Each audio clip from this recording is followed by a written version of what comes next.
And that's when everybody read it and was like, movie, book, A series, play.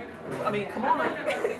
So I actually had stopped writing because, you know, the first book didn't do that well, and I'm sitting there like, okay, maybe, went and got a real job, and real jobs and real hustles, they leave you a little depleted. You don't have the creativity. So I retired in 2019, and one of my friends was at my house. She's like, "What do you do all day?" I was like, this and that. She's like, "You got a whole office set up in there. You getting there right?" See, I love the fact that you said that in the beginning, because I think it's a really important thing to bring out that it is a beautiful thing to become an author, but it's not always an easy road. And for most authors, I just want to talk about it. You have the thousands of book sales that you think you're going to have with your first initial book, with your first initial launch. Yeah, self-publishing. I did it through one of those self-publishers, and they promised the world and did nothing. It's good to know that it's possible, but be realistic. And you have to be the main marketer of your book. Even though you may go with different people, but you have to figure out marketing and branding. I remember when I first was a part of a book, I didn't understand marketing and branding and how to really position myself as an author. So how do you hope that this book or these books impact and benefit the readers? On my fiction books, I just hope you enjoy and and get something out of it. Like, they're not like Tyler Perry. There's not a lesson. Well, this is a little lesson, but it's just for pure enjoyment. This one I wrote because I kept hearing it. Like, people would say, "You are so this," or "You are so extra," or "You so this and that," and it's so funny. A couple of days after I got them back, the Amanda Seals interview came out.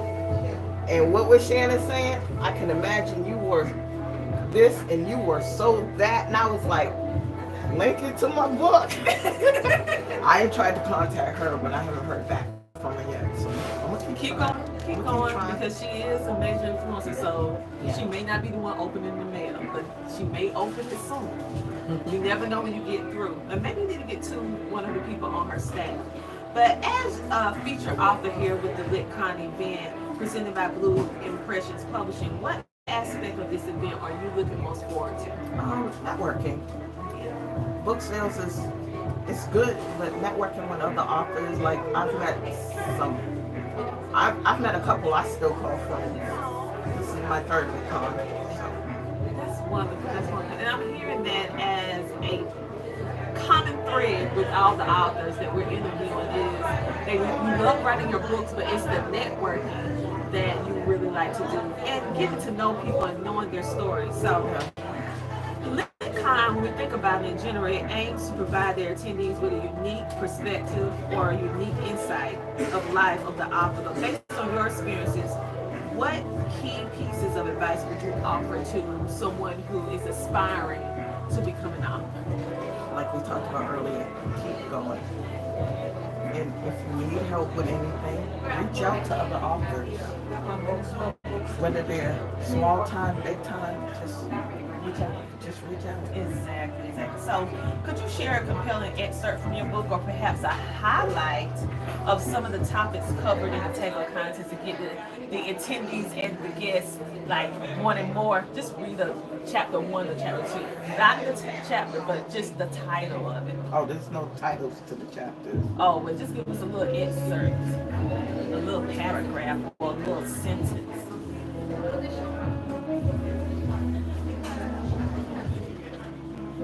I got back to the office and went on Genesis' website.